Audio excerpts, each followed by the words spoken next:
como pregunta disparadora te queríamos hacer, en esa experiencia justamente de haber visto varios proyectos, ¿qué cosas recordás de buenos proyectos? Y dices, qué bueno porque hizo tales cosas, porque tomó en cuenta tales cosas. Y desde el otro punto de vista, experiencias, proyectos que uno ve y dice, ay, venían tan bien, pero después hicieron tal cosa y la embarraron o arrancaron horrible. Una de esas cosas que ustedes han visto y han reflexionado y se han encontrado. Sí, sí. Bueno, a ver, primero, ¿no? Como después de muchos años de pasar por ser evaluada, o sea, de ponerme en el lugar de la gente que hoy está haciendo esta actividad, me parece que un consejo bueno es que tengan en cuenta, a uno siempre le parece que con el proyecto que presenta, primero que a uno le parece que es el mejor del mundo. ¿Por qué? Bueno, porque es como los hijos, ¿no? Lo hizo uno, le puso todas las ganas, toda la fuerza, y muchas veces el resultado que nos llega no es favorable, ¿no? Y muchas veces incluso recibimos críticas muy duras, ¿no?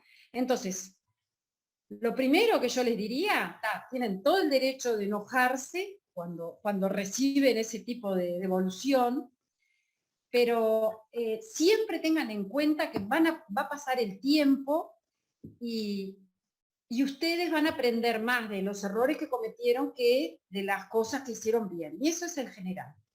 Si nos dijeron que tal cosa no está bien, bueno, vamos a revisarla por lo menos, ¿no? No ponernos la valla ahí de decir, no, estos no me quieren, me tienen idea, no sé.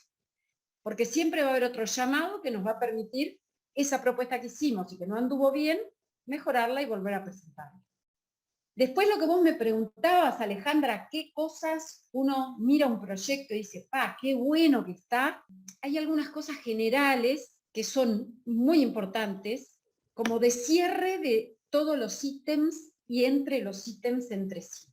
Entonces, un buen proyecto es el que me presenta claramente, en primer lugar, el objeto de mi estudio, que me plantea una hipótesis clara, que me fundamenta esa hipótesis, que después el desarrollo que me proponen del punto de vista metodológico me va a permitir alcanzar los objetivos. En el global, todo tiene que cerrar. No pueden ser meras expresiones de voluntad. ¿Y cómo asegurarse de que en ese relato eso esté explicado? La parte de las estrategias o las partes de las actividades, que, digo, tratando de seguir tu punto, que ahí se explique claramente cómo se va a lograr cada uno de esos objetivos. Primero nosotros tenemos que tener una hipótesis base de trabajo, que la puedo plantear escrita o la puedo dejar ver. En algunos llamados te piden que específicamente plantees cuál es la hipótesis. En otros no.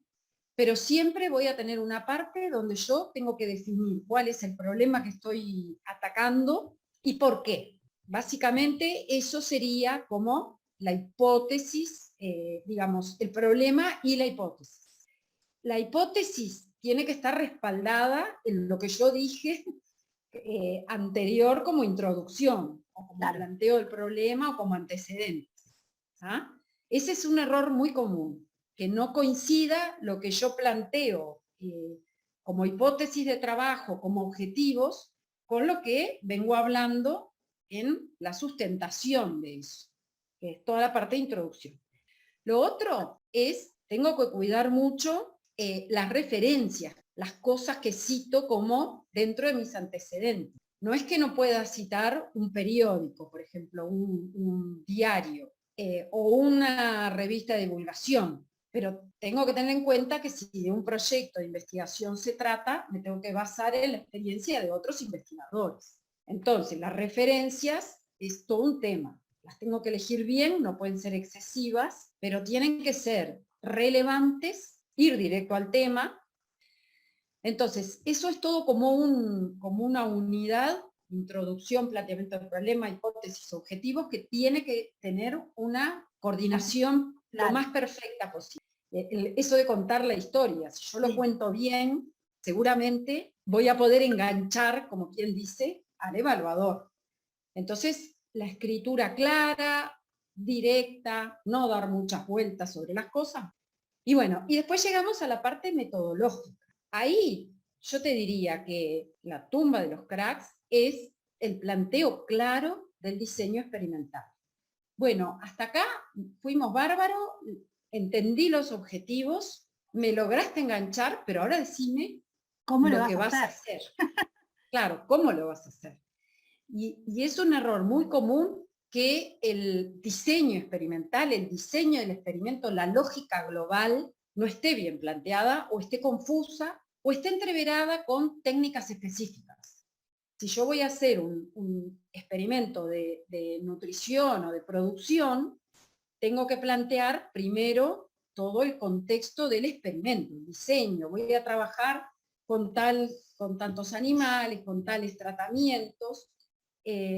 Va a ser un diseño cuadrado latino o va a ser un diseño no sé cómo, clarito, plantear los tratamientos. Después empezaré con los detalles de cómo voy a medir tal cosa. Entonces, eso es de los errores comunes que uno encuentra. Yo diría de los más habituales, el entrevero en la descripción. Muchas veces pasa que las medidas que vamos a tomar, que vemos que la persona va a tomar, no me responden las preguntas que se hizo. Me parece re interesante lo que decís, y mismo cuando das matriz de marcológico y todo eso, siempre te lo dicen, se trabaja para abajo y después se revisa hacia arriba. Y después se revisa hacia arriba. Cosa, te das cuenta que, porque aparte uno lo va Bueno, ahí está. en distintos días. Tómense, siempre déjense tiempo para hacer esa revisión. Una cosa que es importante también en todo esto es que tengo que tratar de ser lo más creativo posible en poder transmitirle al evaluador cuál es la novedad de lo que yo estoy estudiando o de lo que quiero estudiar. Y esto es muy importante. Original, que uno lo ve y bueno, ¿qué es original? ¿Qué significa? Lo ves en las bases y decís. Ah, exactamente, exactamente. Y eso no es caprichoso, no es por decir, todos tenemos que ser novedosos. No, es porque a mí me parece que es muy importante, porque la novedad puede estar en una parte de lo que voy a hacer de repente. Pero tengo que tener claro cuál es la novedad. ¿Por qué? Porque si yo voy a pretender que cualquier organismo me dé plata para hacer mis investigaciones, tengo que garantizar que lo que yo hice ya no hay información suficiente como para contestar la pregunta que yo me estoy haciendo. Y la novedad puede ser una parte, puede estar en una parte del experimento, pero tiene que estar. Una cosa que no es menor en todos los proyectos siempre es el equipo que respalda la propuesta. Y eso es así para cualquier tipo de proyectos, para proyectos muy pesados desde el punto de vista del monto, de la multiinstitucionalidad, de la internacionalización, o para proyectos de jóvenes investigadores. Siempre es importante. Muchas veces van a ver que en los llamados nos ponen en una parte que dice expertise del equipo que presenta la propuesta o de los grupos que respaldan la propuesta. Eso es muy importante. Eso es importantísimo. Y muchas veces que te dicen, esta idea está muy buena, pero acá no se ve un experto en tal tema que usted plantea y que es fundamental dentro del proyecto. Nos ibas a comentar algo sobre los distintos tipos de llamados. Acá tengo anotado, incluir formación de recursos humanos. Y eso, claro, eso depende del tipo de llamado. Actualmente, cada vez más, los organismos financiadores se preocupan porque uno de los productos de un proyecto de investigación, nosotros podamos asegurar que vamos a tener nuevos recursos humanos formados. Cada uno a su nivel va a tener que formar recursos humanos. Y eso está bueno que esté claramente planteado en el proyecto. Tanto la ANI como CSIC, por ejemplo, son ítems que ponen explícitamente, aclare cuáles son los recursos humanos que van a ser formados en este proyecto. Entonces es importante que atrás venga gente que el día que yo me vaya, no esté más, lo pueda seguir. también puedes formar tesistas de grado, grupos de pasantes. Lo importante es tener en cuenta que uno, cualquiera que sea investigador, nunca es solo investigador, es formador también. Igual o más importante que el conocimiento que pueda generar con un proyecto específico. O sea que eso siempre traten de, aunque no se los pregunten, yo creo que si lo pueden incluir en algún lugar, este proyecto aspira a formar maestrandos, doctorandos o tesistas de grado, no importa, alguien. Vos me preguntabas, Alejandra, algunas cosas que al revés, que como que no conviene hay que poner, hacer. que traten de evitar. Por ejemplo, una cosa que no deberíamos hacer porque cae muy mal es poner en el presupuesto cosas que no corresponden. Cada cosa que yo presupuesto tiene que estar bien justificada en el marco del proyecto.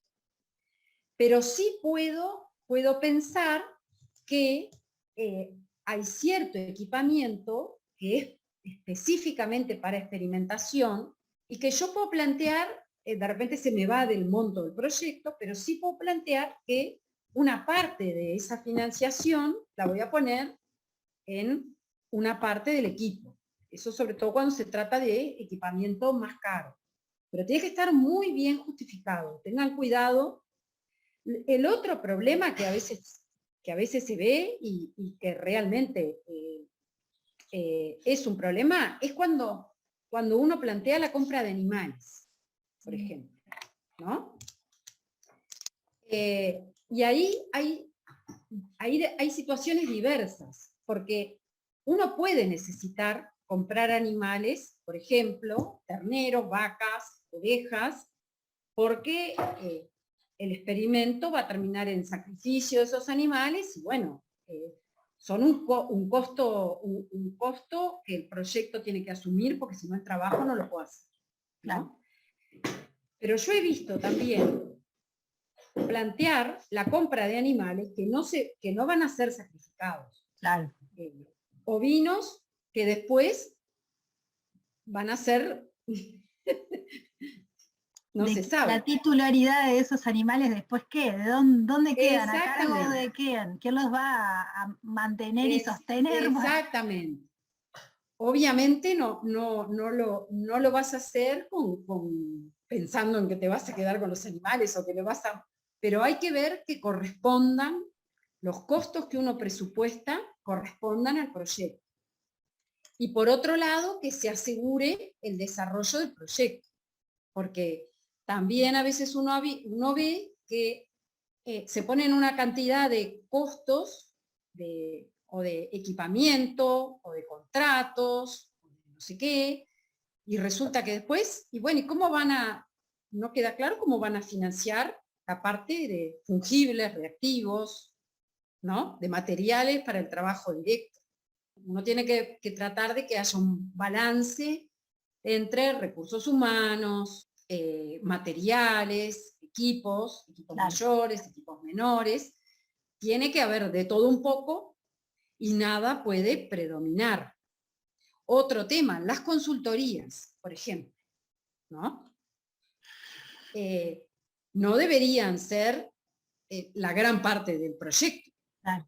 Uno no espera que en un proyecto, porque hay proyectos que son específicos para eso, pero no los proyectos de investigación.